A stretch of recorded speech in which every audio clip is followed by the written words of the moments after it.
Bismillahirrahmanirrahim. Assalamualaikum warahmatullahi wabarakatuh. Alhamdulillah, nahmaduhu wa nasta'inuhu wa nastaghfiruh wa na'udzu billahi min shururi anfusina wa min sayyiati a'malina. May yahdihillahu fala mudilla lahu wa may yudlil fala hadiya lahu. Asyhadu an la ilaha illallah wa asyhadu anna Muhammadan abduhu wa rasuluh. Allahumma shalli ala Muhammad wa ala ali Muhammad kama ba'du. Ya ayyuhalladzina amanu taqullaha haqqa tuqatih wa la tamutunna illa wa antum muslimun. Shallallahu alaihi. Jamaah yang dimuliakan Allah Subhanahu wa taala, alhamdulillah kembali mari kita senantiasa memanjatkan rasa syukur kita kepada Allah Subhanahu wa taala. Alhamdulillah di malam hari ini kita masih diberikan kenikmatan oleh Allah Subhanahu wa taala dengan nikmat hujan. Allahumma sholli dan nafi'an. Ya Allah, berikanlah hujan ini bermanfaat bagi kita. Karena jemaah yang dimuliakan Allah Subhanahu wa taala, hujan ini sesungguhnya adalah nikmat dari Allah Subhanahu wa taala. Karunia dari Allah Subhanahu wa taala yang diberikan kepada kita semuanya. Maka di antara manfaat hujan ini adalah bisa membantu menumbuhkan tanaman-tanaman. Akan tetapi jamaah yang dimuliakan Allah Subhanahu wa taala, terkadang Allah Subhanahu wa taala menurunkan hujan ini sebagai ujian. Maka kita melihat di daerah-daerah tertentu hujan ini menjadi ujian bagi sebagian dari saudara-saudara kita. Hujan kemudian menjadi banjir dan sebagainya. Maka kita yang di sini harapan kita selalu berdoa kepada Allah Subhanahu wa taala agar hujan ini bermanfaat bagi kita. Maka mari kita senantiasa berdoa ketika turun hujan dan doa Allahumma sholli ala Muhammad. Kemudian yang kedua, salam serta salawat semoga senantiasa Allah curahkan kepada junjungan kita Nabi Muhammad sallallahu alaihi wasallam yang senantiasa kita nantikan syafaatnya kelak di yaumul akhir nanti. Dan semoga kita termasuk umat yang senantiasa diberikan syafaat oleh Rasulullah SAW kelak di yaumul akhir nanti dan akan bersama-sama dimasukkan dalam surganya. Baik jamaah yang dimuliakan Allah Subhanahu wa taala, yang pertama bahwa prinsipnya adalah kita hidup di dunia ini adalah untuk beribadah kepada Allah Subhanahu wa taala. Seperti ayat yang sudah kita hafal semuanya, Allah berfirman, "Wa ma khalaqtul jinna wal insa illa liya'budun." Bahwa sesungguhnya Allah Subhanahu wa taala tidaklah menciptakan jin dan manusia melainkan untuk beribadah kepada Allah Subhanahu wa taala. Maka prinsip yang pertama, hidup kita di dunia ini adalah untuk beribadah kepada Allah Subhanahu wa taala. Maka kalau kita bekerja itu hanya sebatas untuk mengisi waktu sebelum kita sholat, dan ataupun juga ibadah-ibadah yang lainnya. Ketika kita bekerja itu pun ketika kita niatkan untuk beribadah, kita niatkan untuk mencarikan nafkah keluarga kita, maka ini juga dinilai ibadah oleh Allah Subhanahu wa taala. Maka apapun yang di situ ada niatan kita untuk beribadah kepada Allah Subhanahu wa taala, maka ini akan dinilai oleh Allah Subhanahu wa taala sebagai ibadah. Maka jangan sampai langkah-langkah kita dalam keseharian kita itu kita tidak meniatkan untuk beribadah kepada Allah Subhanahu wa taala. Bahkan sampai pun mohon maaf menggauli istri kita pun itu sebagai ibadah. Maka ketika itu disampaikan oleh Rasulullah kepada sahabat, maka kenapa ini Rasul bisa menjadi ibadah? Bukannya ketika engkau meletakkan itu kepada yang bukan sesuatu yang halal itu bernilai dosa, benar ya dong? Maka ketika engkau meletakkan kepada yang halal, maka itu termasuk ibadah. Maka subhanallah, ketika kehidupan kita ini kita niatkan untuk beribadah kepada Allah Subhanahu wa taala, maka semuanya bisa bernilai dengan ibadah. Maka ini prinsip yang pertama yang harus kita pegang, bahwasanya penciptaan kita di dunia ini adalah untuk beribadah kepada Allah Subhanahu wa taala. Kemudian prinsip yang kedua, Allah Subhanahu wa taala berfirman, "Kullu nafsin dha'iqatul maut." wa nabluwakum bisyarri wal khair fitnah wa ilaina turja'un. Maka prinsip yang kedua, Allah Subhanahu wa taala yang telah menghidupkan kita di dunia ini, maka Allah Subhanahu wa taala pula yang akan mematikan kita. Maka Allah Subhanahu wa taala menyampaikan kullu nafsin dha'iqatul maut. Setiap yang bernyawa, setiap yang berjiwa itu pasti akan merasakan yang namanya kematian. Pun termasuk kita semuanya pasti akan merasakan yang namanya kematian. Dan kematian ini mau tidak mau akan datang kepada kita. Siap atau tidak, kematian ini akan datang kepada kita. Dan ketika kita mengetahui bahwasanya kematian ini akan mendatangi kita dan tempat kembalinya kita adalah kepada Allah Subhanahu wa taala, maka sebelum datang kematian ini, mari kita senantiasa mengisi hari-hari kita itu dengan beribadah kepada Allah Subhanahu wa taala. Maka di ayat itu dijelaskan wa nabluwakum bisyarri wal khair fitnah. Bahwasanya Allah Subhanahu wa taala ini akan menguji kita dengan keburukan maupun kebaikan. Allah Subhanahu wa taala ini akan wa nabluwakum bisyarri wal khair fitnah. Allah akan menguji kita bisyarri dengan keburukan, wal khair dengan kebaikan, fitnah sebagai cobaan hidup bagi diri kita. Maka jamaah yang dimuliakan Allah Subhanahu wa taala, sahabat Ibnu Abbas radhiyallahu anhu ini adalah sahabat yang diberikan keluasan ilmu di dalam Al-Qur'an. Maka beliau ini menjelaskan dengan nabluwakum bisyarri wal khair ini, kami akan menguji kalian dengan kesulitan dan kesenangan. Maka kalau panjenengan sudah pernah diuji kesulitan maupun diuji kesenangan ini, itu ujian dari Allah Subhanahu wa taala sebelum datang kematian kepada kita.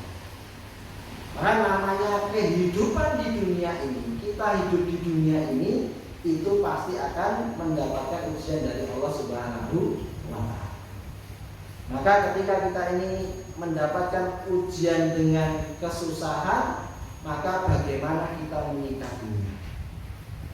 Dan ketika kita mendapatkan ujian dengan kesenangan, bagaimana pula kita menyikapinya? Kemudian juga dengan kesehatan dan penyakit.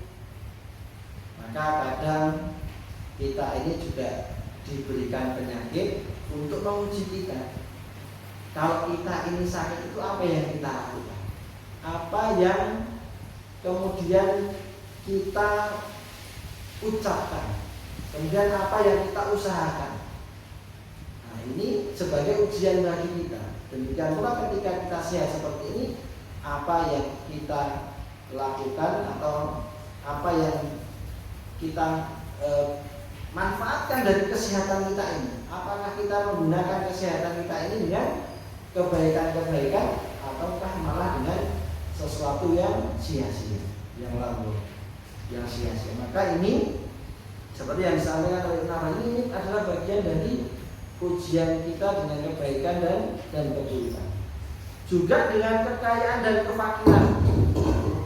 Maka kita ini juga diuji oleh Allah Subhanahu wa taala dengan kekayaan maupun kefakiran. Kita kadang duit, kadang yang duitnya itu biasa. Itu bagian dari ujian dari Allah Subhanahu wa taala.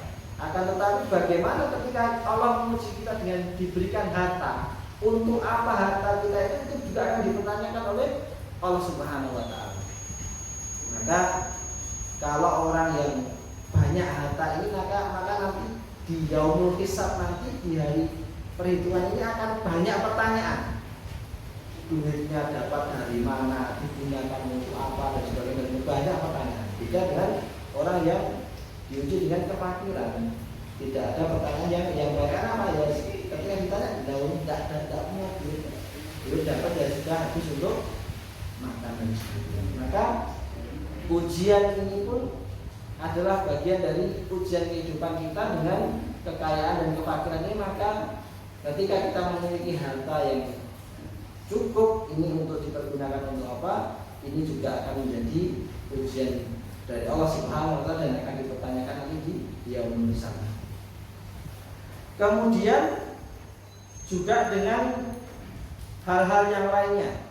Allah menciptakan makanan yang halal, menciptakan makanan yang haram, ini pun juga untuk ujian bagi kita. Allah Subhanahu wa taala menciptakan ketaatan, juga menciptakan kemaksiatan, ini juga untuk menguji kita. Maka kita ada di posisi yang mana? Maka semua yang terjadi pada diri kita di dunia ini semasa kita hidup ini adalah untuk menguji diri kita sebagaimana ketaatan kita kepada Allah Subhanahu wa taala. Wa ilaihi natur, dan hanya kepada Allah lah kita akan kembali. Maka jamaah yang dimuliakan Allah Subhanahu wa taala, Allah Subhanahu wa taala mengingatkan kepada kita di ayat ini bahwa kita semuanya akan meninggal dunia. Bahwa Allah Subhanahu wa taala akan mencabut nyawa kita. Kemudian sebelum kita kembali kepada Allah Subhanahu wa taala, maka apa yang sudah kita perbuat, apa yang sudah kita usahakan, maka ini adalah ujian dari Allah Subhanahu wa taala. Wal lan nabluwakum bisyarri wal khair fitnah. Juga dikatakan di dalam surat Al-Mulk itu Allah Subhanahu wa taala menyampaikan Allah menciptakan hidup dan mati itu untuk menguji di antara kamu ayyuhal ahsanu amal. Barang siapa yang baik amalnya. Ya. Jadi Allah Subhanahu wa taala menyampaikan alladzi khalaqal mauta wal hayata liyakum ayyukum ahsanu amal. Allah Subhanahu wa taala menciptakan kematian dan kehidupan ini untuk menguji di antara kita ini siapa yang baik amalannya. Nah, ini adalah dua pernyataan dari Allah Subhanahu wa taala tentang kehidupan kita di dunia ini. Bahwasanya Allah menciptakan kita di dunia ini adalah untuk beribadah kepada Allah Subhanahu wa taala, dan Allah Subhanahu wa taala pula yang akan mematikan kita itu nanti. Kemudian kehidupan kita ini sebagai ujian dari Allah Subhanahu wa taala. Maka ketika Allah menguji kita dengan kehidupan kita dan kematian kita nanti untuk menguji di antara kita siapa yang baik amalnya. Maka itu yang kemudian harus menjadi catatan bagi kita, bahwasanya kehidupan kita ini adalah untuk beribadah kepada Allah Subhanahu wa taala. Kemudian yang berikutnya, ada seorang sahabat yang bertanya kepada Rasulullah Shallallahu Alaihi Wasallam, bahwasanya dari satu hadis dari Jabir bin Abdullah Al-Ansari radhiyallahu anhu, bahwasanya ada seseorang yang pernah bertanya kepada Rasulullah SAW dengan berkata, bagaimana pendapatmu jika saya melaksanakan sholat yang wajib, berpuasa Ramadan, menghalalkan yang halal dan mengharamkan yang haram, lalu saya tidak menambah lagi sedikit pun, apakah saya akan masuk surga? Maka beliau menjawab, iya. Hadis riwayat Muslim. Nah, maka yang berikutnya yang ingin kami sampaikan adalah ada seorang sahabat yang bertanya kepada Rasulullah tentang di dalam melaksanakan ibadah itu, dia bertanya kepada Rasulullah, intinya bagaimana kalau saya ini hanya mengerjakan yang wajib-wajib saja, kemudian saya ini melaksanakan puasa Ramadan, kemudian saya ini menghalalkan yang halal. Maksudnya menghalalkan yang halal ya makan makanan yang halal, kemudian mengharamkan yang haram, yaitu meninggalkan yang haram-haram. Nah, yang demikian itu apakah saya ini akan masuk surga ya Rasulullah? Maka Rasulullah pun menjawab iya. Maka jamaah yang dimuliakan Allah Subhanahu wa taala, poin yang ketiga ada yang ingin kami sampaikan, bahwasanya ketika kita di dunia ini kemudian hanya melaksanakan yang wajib-wajib saja, maka ini dikatakan oleh Rasulullah, apakah akan masuk surga? Iya, kita akan masuk surga. Maka ini kan kelasnya sahabat, yang bertanya sahabat. Maka ibadahnya sahabat pun seperti yang kita banyak baca bagaimana mereka luar biasa di dalam ibadah. Nah, apakah kemudian dengan kita mendengar hadis ini kemudian wis aku tak ibadah sing wajib-wajib tok di sholat sing sholat wajib kaya poso ya sing poso wis rampung. Apakah hanya demikian saja yang kemudian kita lakukan? Maka tentu saja tidak. Maka karena kita tidak bisa menjamin apakah ibadah kita itu bisa diterima oleh Allah Subhanahu wa taala. Maka perlu adanya ibadah-ibadah tambahan yang harus kita lakukan untuk menggenapkan atau untuk menyempurnakan daripada ibadah-ibadah kita kepada Allah Subhanahu wa taala. Maka karena temanya Pak Basuki itu hanya baru mengabarkan tadi pagi, temanya adalah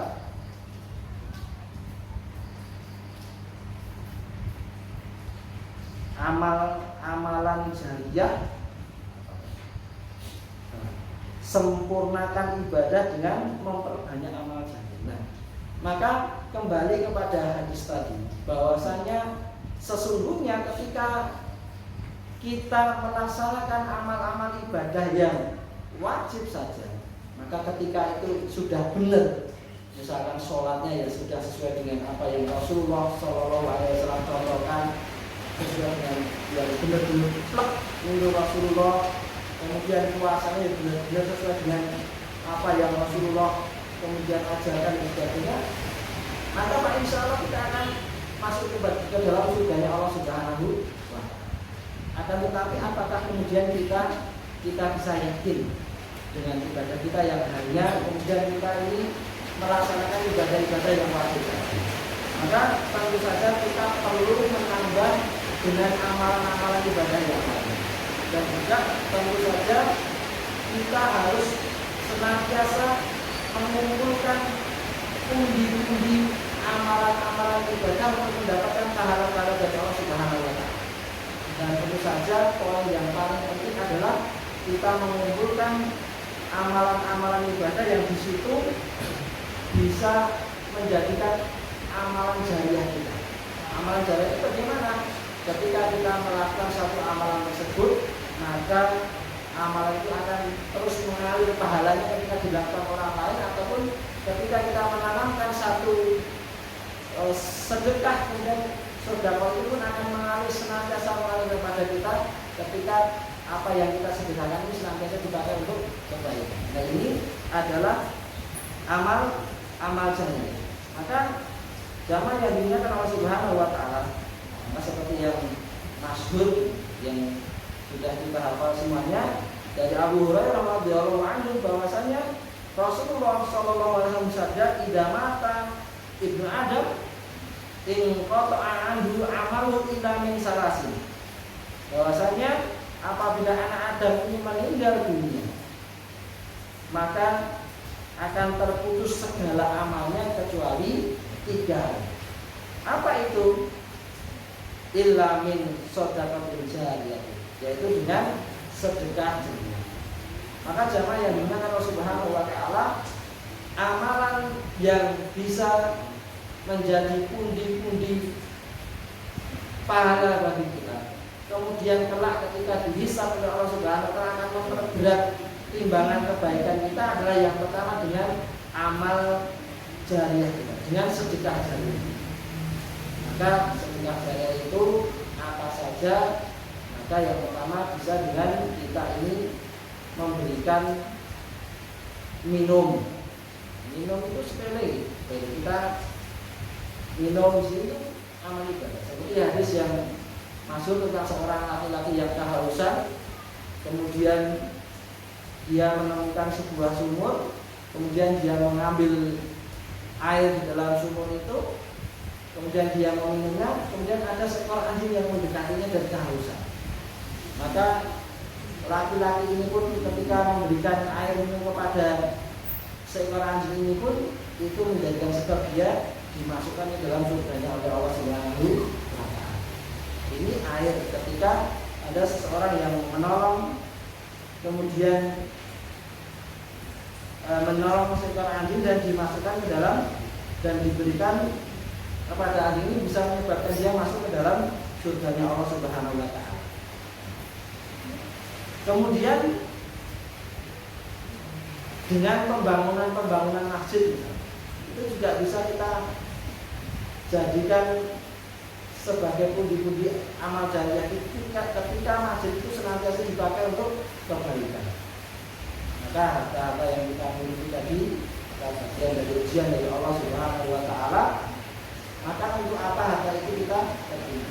Maka ketika kita menginginkan untuk mendapatkan pundi-pundi amal jariah, maka sebagian dari harta kita itu kita wakafkan untuk pembangunan masjid. Atau kemudian amal jariah yang lainnya ketika kajian kemudian kita memberikan minuman dan makanan, kemudian minuman dan makanan itu mengalir pada darah para pencari ilmu, dan selama itu bisa menguatkannya di dalam mencari ilmu, maka itu juga bisa menjadi amal. Maka sedekah yang kita keluarkan ini, bagaimana sedekah ini bisa menjadi amal jariah kita, menjadi tabungan kita, sehingga apa? Sehingga kita kelak nanti di dalam akhirat nanti, di dalam hisab nanti, ini bisa menjadi amalan kita yang senantiasa menarik.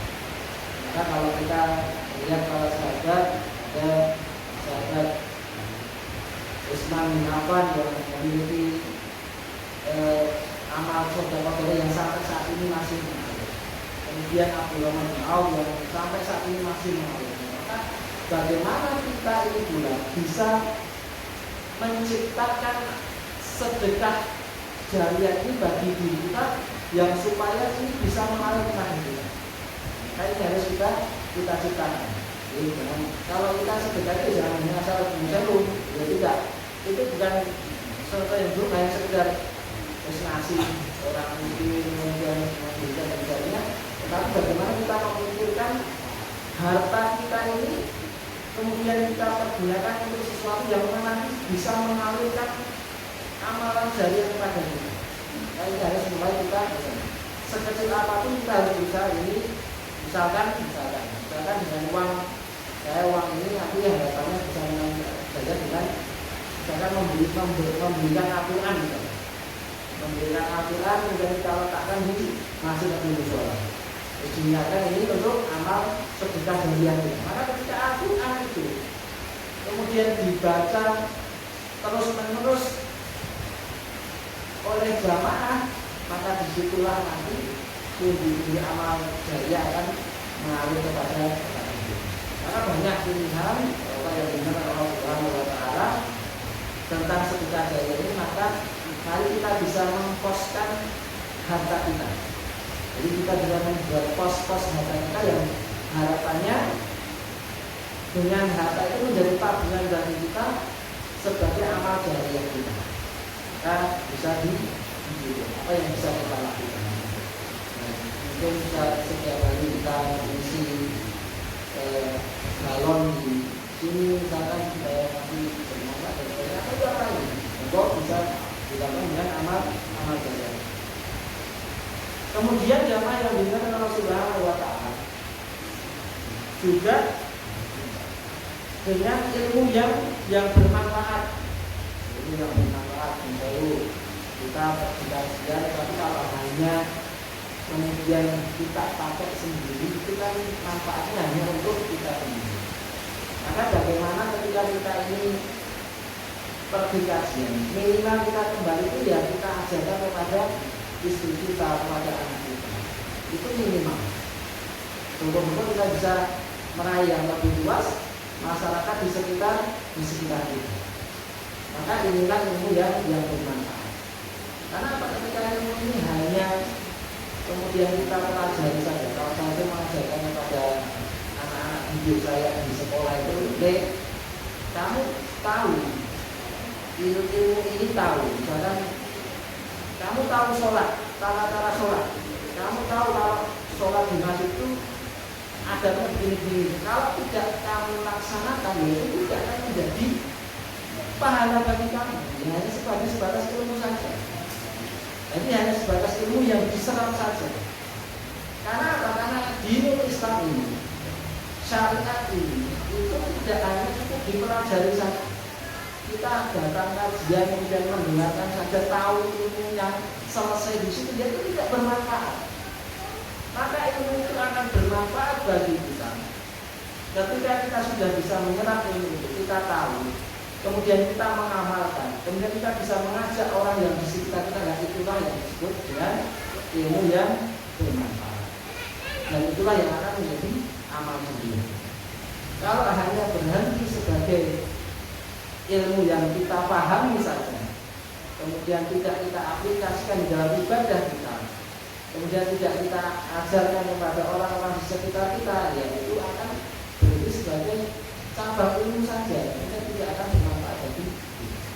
Maka ilmu yang bermanfaat itu bagaimana kita ini mendapatkan sedikit ilmu, kemudian kita laksanakan di dalam ibadah kita, kemudian juga kita ajak, minimal anak istri kita ajak supaya dia bisa lebih luas dengan sekitar kita. Maka inilah yang maka jemaah yang digunakan oleh Subhanahu wa Ta'ala, kita berusaha untuk bagaimana ilmu yang kita miliki ini bisa bermanfaat. Maka dengan cara kita mengamalkan. Kemudian yang berikutnya, awaladin soleh yad'ulah, anak soleh yang selalu mendoakan orang tuanya. Nah, ini anak soleh yang mendoakan orang tua ini adalah cita-cita kita semuanya. Maka Bapak Ibu yang dirahmati Allah Subhanahu wa Ta'ala, kita semuanya pasti mendambakan anak soleh yang kelak nanti itu selalu mendoakan kita, kemudian menjadi ladang kebaikan bagi kita. Akan tetapi jamaah yang dimuliakan Allah Subhanahu wa Ta'ala, anak soleh yang bisa mendoakan kita ini kemudian tidak hanya dengan kita kemudian kasih makan saja, kemudian sangon, ibu sangon dan sebagainya, itu tidak kemudian bisa menjadikan anak kita menjadi anak yang soleh. Maka harus melalui proses yang panjang. Untuk menjadikan anak yang soleh ini harus melalui proses yang panjang.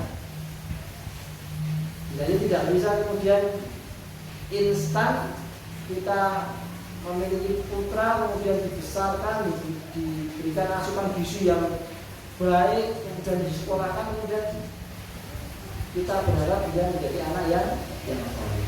Maka tidak bisa diberikan instan. Maka harus dengan proses. Maka jamaah yang dimuliakan Allah Subhanahu wa Ta'ala, proses menjadikan anak soleh itu dimulai dari yang pertama. Misalnya kalau ini kita bicara soal ilmunya, berbicara soal ilmunya, kita mulai dari memilih pasangan. Kita kalau sudah terlanjur kan ini hanya sebagai batasan ilmu yang kita ambil. Dimulai dari kita memilih pasangan. Maka kalau seorang wanita itu bagaimana memilih pasangan yang baik, agamanya yang baik. Kalau seorang laki-laki bagaimana memilih seorang wanita yang baik, agama yang baik. Karena apa? Ini akan berefek sampai dengan kehidupan kita selanjutnya.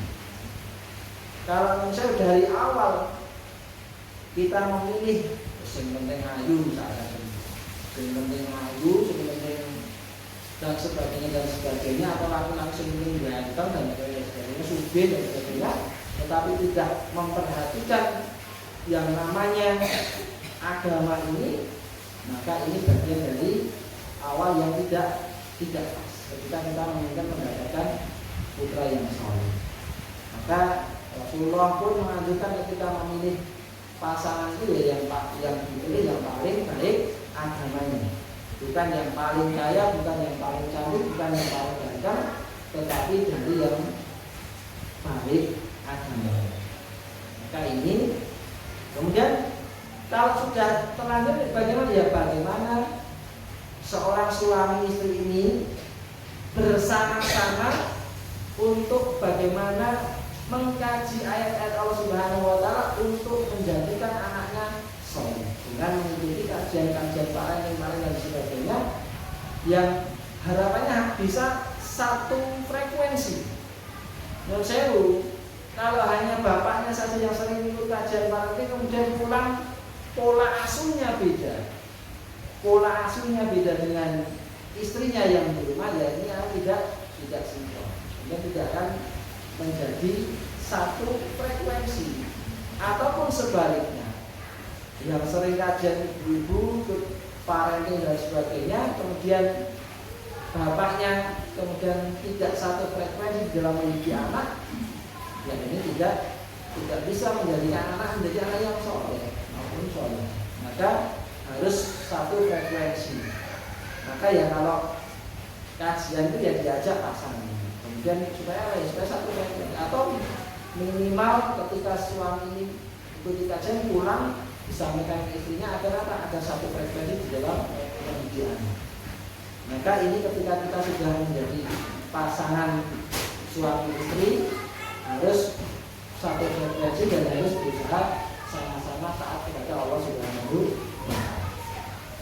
Kemudian yang berikutnya, tentu saja ketika kita sudah satu frekuensi dalam mendidik anak, maka ketika nanti anak ini kita didik sesuai dengan ajaran daripada Rasulullah SAW, maka insya Allah ini akan menjadikan anak kita tidak ada. Kemudian cara yang berikutnya adalah tentu saja doa ini harus senantiasa kita panjatkan. Bahkan doa ini dipanjatkan bisa semenjak dari sebelum menikah. Rabbana hab lana minas sholihin, Rabbana la tuzigh qulubana, Rabbana hab lana min azwajina wa dzurriyyatina qurrata a'yun waj'alna lil muttaqina. Ini selalu dipanjatkan. Maka kemudian aku belum nikah, aku mulai doa itu lah misalkan. Tidak, tapi dipanjatkan senantiasa. Dengan harapan apa? Yang memiliki pasangan ketika belum menikah, memiliki pasangan yang menyejukkan mata, kemudian juga diberikan anak keturunan yang soleh. Maka doa ini harus senantiasa kita panjatkan. Kan sebelum kita menikah pun doa ini selalu kita.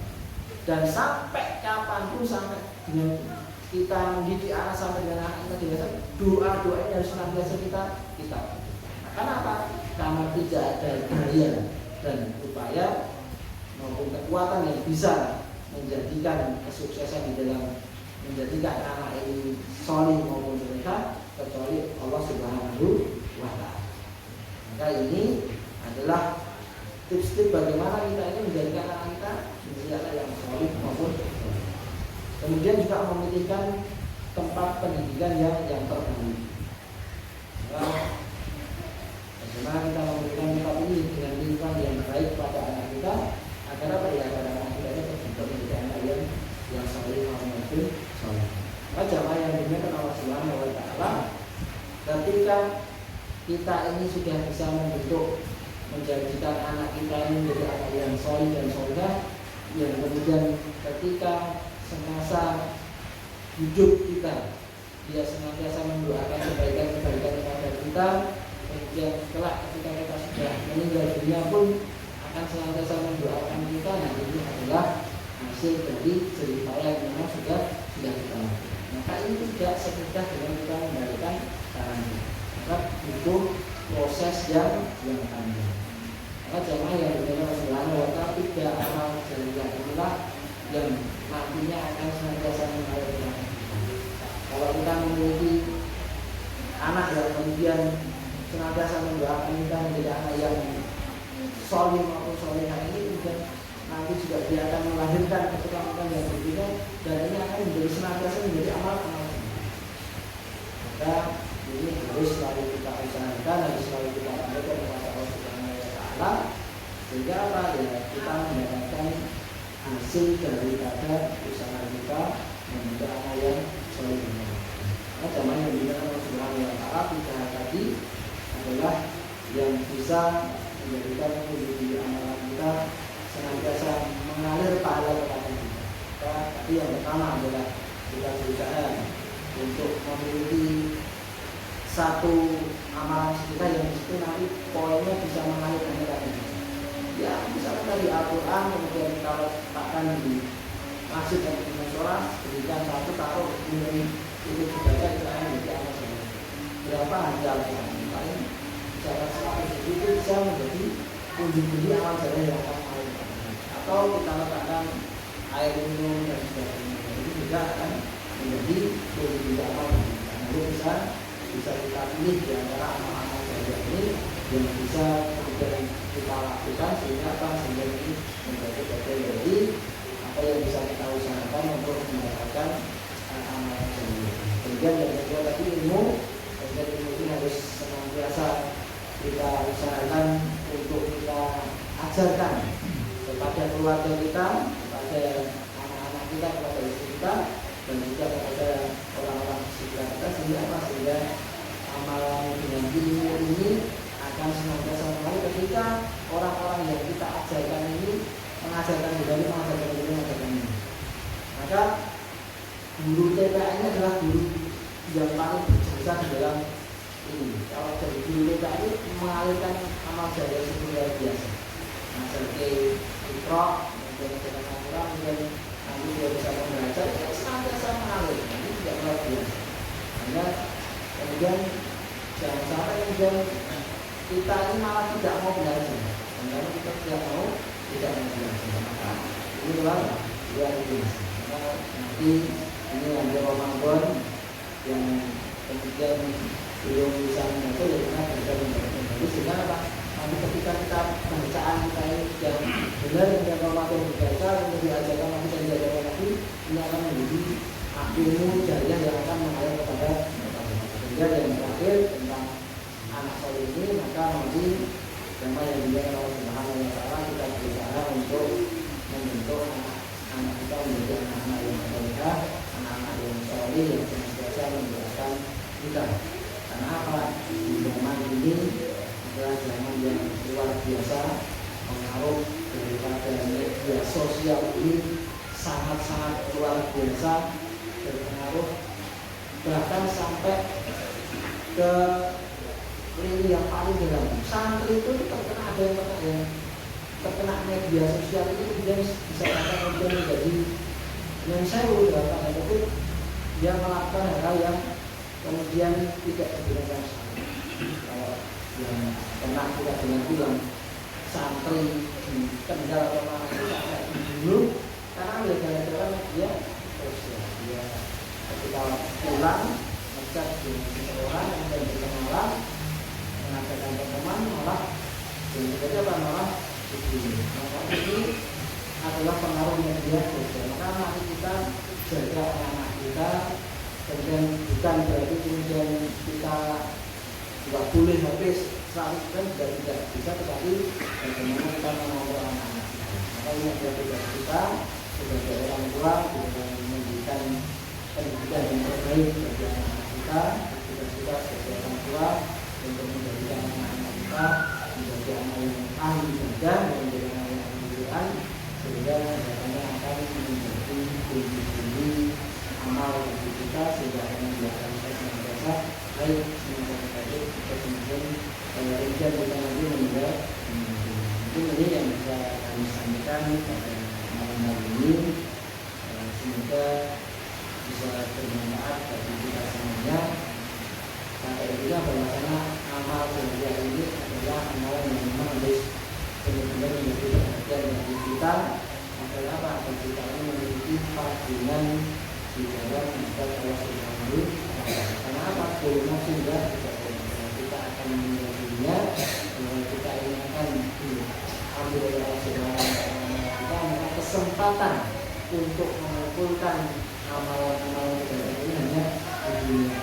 Dan untuk kita sendiri yang kita senantiasa berusaha sekuat tenaga kita, masyarakat senantiasa kita dengan kemampuan dan sepenuhnya, sehingga apa nanti di akhir kita akan menuai hasil daripada apa yang kita lakukan. Kemudian kita habis Tuhan yang lain menjadikan kita sehingga berjalan-jalan suatu jalan yang baik akan menjadi kami. Assalamualaikum warahmatullahi wabarakatuh.